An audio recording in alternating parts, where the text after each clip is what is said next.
చాలామందికి గుండె జబ్బులు, ఎక్కువగా బీపీ ఉండడం మనం గమనిస్తూనే ఉన్నాం. అయితే డాక్టర్లు ఏం చేస్తున్నారు, ఇప్పుడు మీరు రాగానే వెంటనే కొలెస్ట్రాల్ ట్యాబ్లెట్లు ఇచ్చేస్తున్నారు.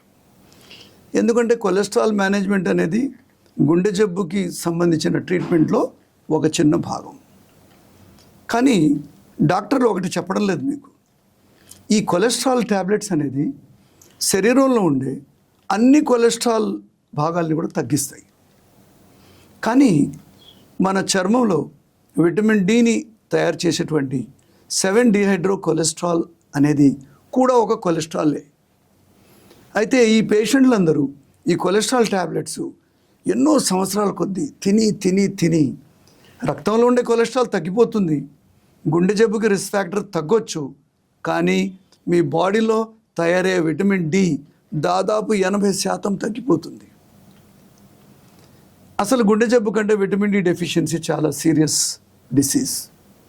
దీంట్లో ఎన్నో రకాల ఎండోక్రైనల్ డిసీజెస్ వస్తాయి, నొప్పులు వస్తాయి, భుజాలు జామ్ అవుతాయి.